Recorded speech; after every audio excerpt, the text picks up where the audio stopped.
one and done authors. First of all credit to Heather over at Hia Booktubes for this title and this idea as a whole. She did this, I think, last year in a video that I will link both in the description down below and up here in the iCards, where she talked about authors she read once and will never read from again. And I thought it was so much fun and like also such a clever title. But I'm always hesitant to never say never. I almost always go back to the well and give things a second chance. To that end, I reserve the right to change my mind on any of these authors at any time. These authors are not bad people necessarily or bad writers. You should listen to the reason that I'm not reading any more from them before you make those conclusions, and also do your own research. All of that done, let's just jump into it. Starting with Dan Brown. I read the Da Vinci Code as part of a college course back in 2004, and I fucking hated that book. Every second of it was torture. His writing is beyond bland. The idea has been done a million times before, and people were treating it like it was the most innovative and new and groundbreaking thing they'd ever heard of in their lives. On top of me not really liking it because it was such a popular book, and because people knew that I liked to read, they really wanted to know my take on this book and were really excited when they found out that like both of us had read the same thing for once.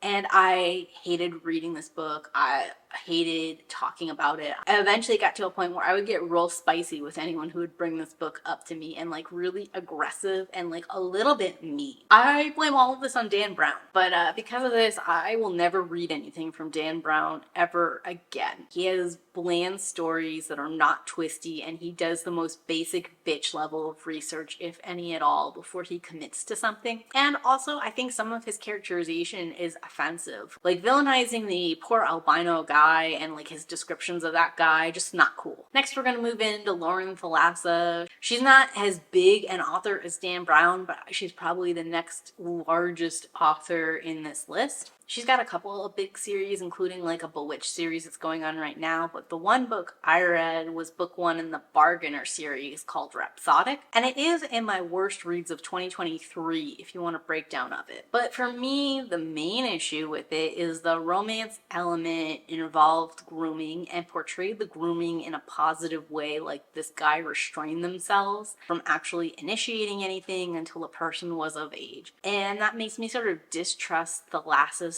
ability to understand nuance or to tell a romantic story, especially a dark romance story, in a way that like actually would be appropriate. Next is gonna be Amy Cross. I DNF'd her book Angel back in early 2023. I just don't think her writing style is for me. It takes way too long to get to the meat of the story, and I also kind of felt like the summary was not gonna 100% be what the book was about, just like based off of the intro. Nothing wrong with her as an author, she just isn't for me. Next is going to be Santana Knox. I tried to read Heartless Heathens and immediately put it down because she was doing a lot of tropes I don't like. Firstly, like the priest romance situation, especially like the tortured priest romance, like the guy from the Scarlet Letter, but I don't know, somehow a parody of him. And also there was like a professor romance element, and I do not like student-teacher relationships, especially if the teacher has a certain level of age and authority over their student. You know, when I picked it up, I wanted the dark academia flavor of it, but I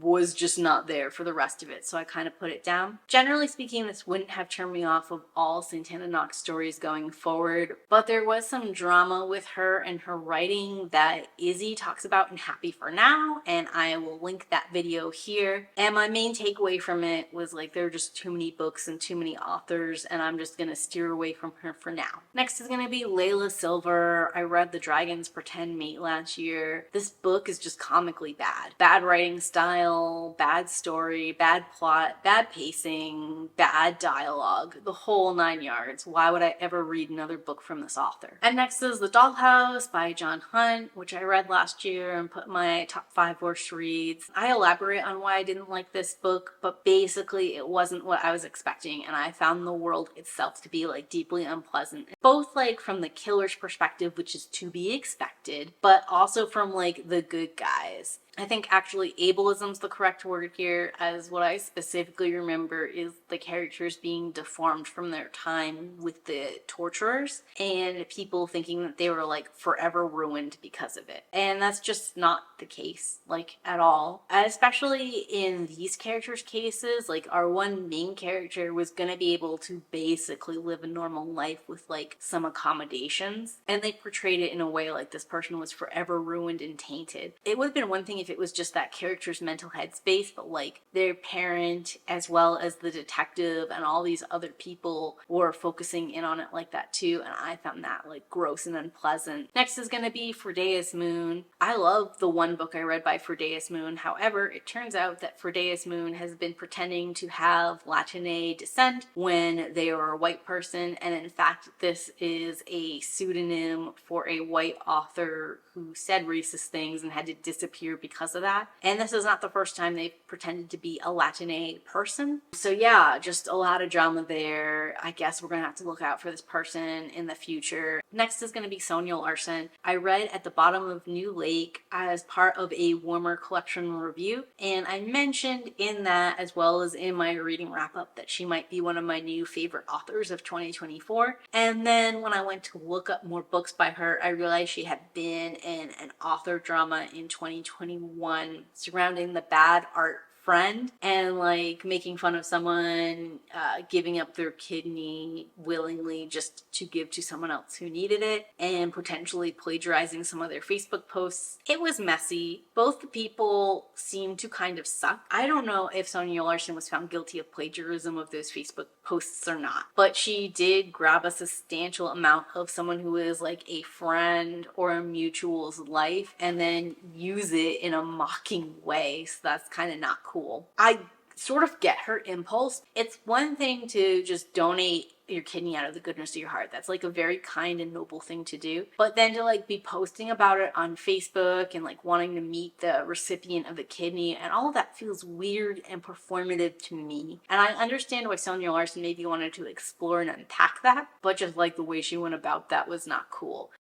So because of all of that, I'm not gonna read anything else from her, even though I really enjoyed that one book.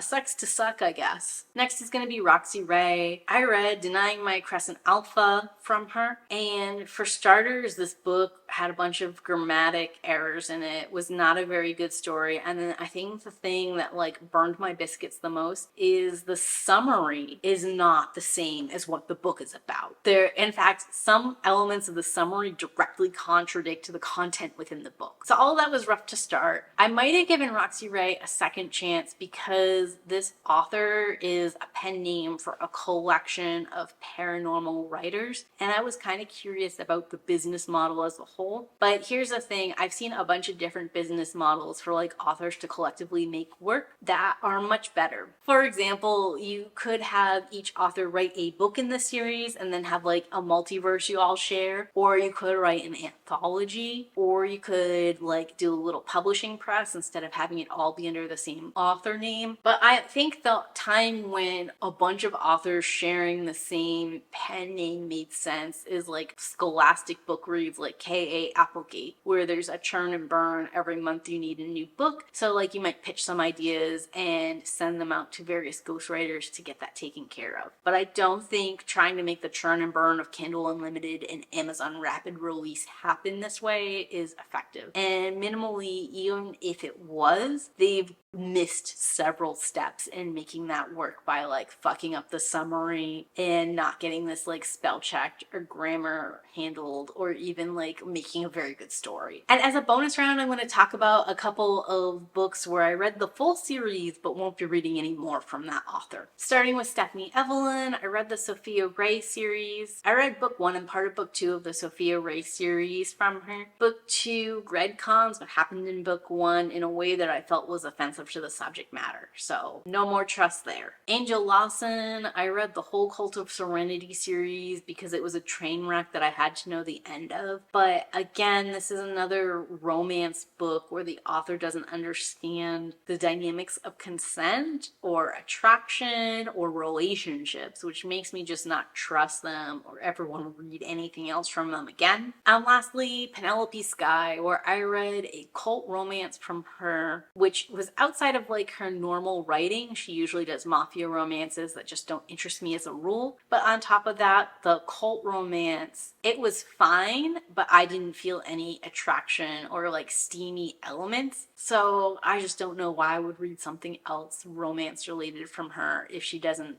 write good relationship chemistry, at least from my perspective. And that's going to be like my list of one and done authors for right now. What about you? Have you ever read a book and thought, I'm never reading from this author again? Tell me who that was in the comments down below. And as always, keep reading.